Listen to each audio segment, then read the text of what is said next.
मानसा समवागणे हीच आमची प्रार्थना हेच आमचे मागणे मानसाने मानसाशी मानसा समवागणे धर्म जाती प्रांत भाषा द्वेष सारे संपुदे एक निष्ठा एक आशा एक रंगी रंगुदे अन पुन्हा पसरो मनावर शुद्धतेचे चांदणे मानसाने मानसाशी मानसा समवागणे.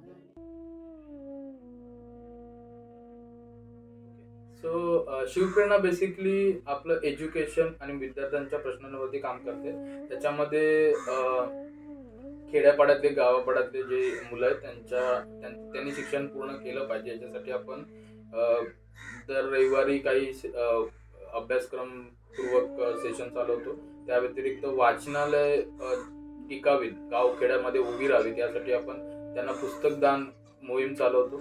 त्याचबरोबर विद्यार्थ्यांचे काही शिक्षणा व्यतिरिक्त पण काही प्रश्न आहेत. त्याच्यामध्ये त्यांचे म्हणजे वयात येतानाचे प्रश्न आहेत, त्यांचे जेंडर एज्युकेशनचे प्रश्न आहेत किंवा मानसिक आजारांवरचे पण प्रश्न आहेत. जसे काही मुलं आजच्या घडीला गेम आणि या सर्व गोष्टींमध्ये गुंतून बसले. त्या सर्व गोष्टीतून कसं बाहेर पडतील यासाठी सुद्धा आपण काही कार्यशाळा घेतो आणि त्यामार्फत त्यांचं प्रबोधन करण्याचं काम करतो.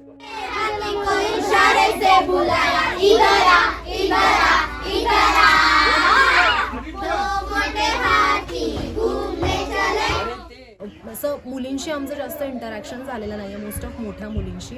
पण आम्ही काही वर्कशॉप्स वगैरे इथे घेतलेले आहेत मेन्स्ट्रुएशन सायकलवरती आणि सेकंड थिंग फिजिकल अब्युजमेंटवरती सुद्धा.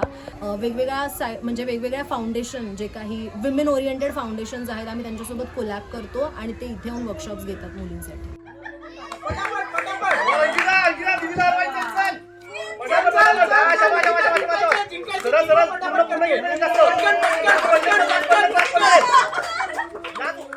मुंबईतली जी लोक आहेत त्यांच्यापर्यंत कोणत्या ना कोणत्या वेळेने एज्युकेशन पोहोचू शकतं, बट जे गावातली आणि लोक आहेत त्यांच्यापर्यंत एज्युकेशन पोहोचवणे जास्त महत्त्वाचं आहे.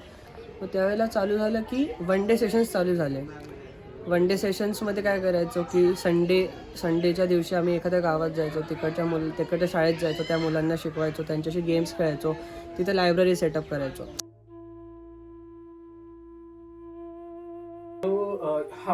हा जेव्हा आपण सर्वात पहिला हा विषय हाताळणं चालू केलेला की आपण पाड्यांमध्ये किंवा आदिवासी मुलांना विद्यार्थ्यांना आपण शिकवणार आहोत, तर हा सर्वात पहिला या विषयाचा विचार केला होता आणि त्यानुसार आपण ती तयारी ठेवली होती. पण अनुषंगाने असं झालं की आपल्याकडे जे आज पाडे आहेत त्या पाड्यांमध्ये असे काही बॅरियर नाही आहेत. कारण हे पाडे जर बघायला गेलं तर आज मुंबईपासून काही लांब नाही, म्हणजे मुंबईतलेच काही हे पाडे.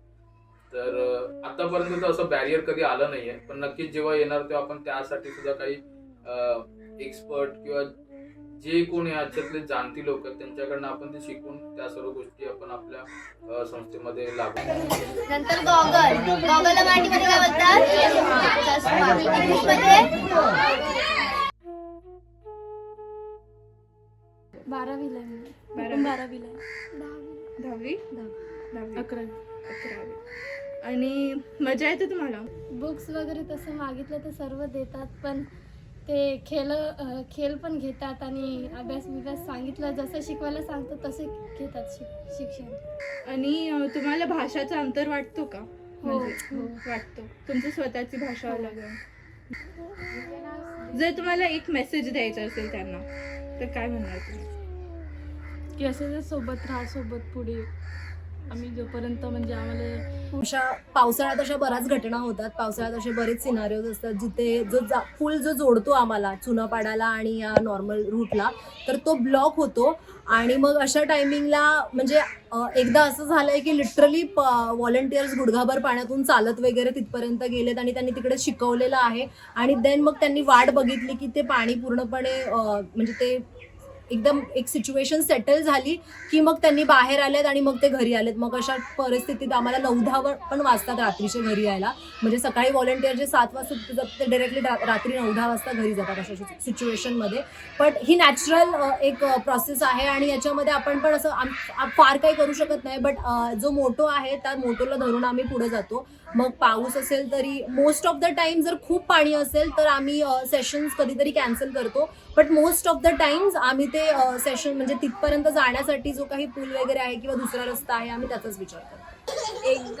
एक वर्ष एक गाव चालू केलं ना, तेव्हा आम्ही चिंचपाड्यामध्ये आलो. तेव्हा आम्हाला पहिल्यांदा कळलं की ते स्पेशल चाइल्ड्स पण आहे. तर मग त्यांच्यासाठी आम्ही त्यांना पहिले एक आहे आमच्याकडे आराधना म्हणून मुलगी. तर तिला आहे ना, तशी ती हुशार आहे पण तिला थोडं दिसत नाही. तर मग तिला आम्ही शेप्स कसे ओळखायचे स्पर्शाने ते शिकवलं. त्याच्यानंतर हळूहळू कलर्स कसे ओळखायचे, मग 1 to 10 कसं आहे. आणि आम्ही त्यांच्यासाठी खास व्हॉलेंटियर्स असाइन करतो जे फक्त त्यांच्याकडे लक्ष देतात. तर अशा प्रकारे आम्ही त्यांना शिकवतो. आता अजून काय करू शकतात? आमच्यासाठी शिक्षणच बरं आहे आम्हाला.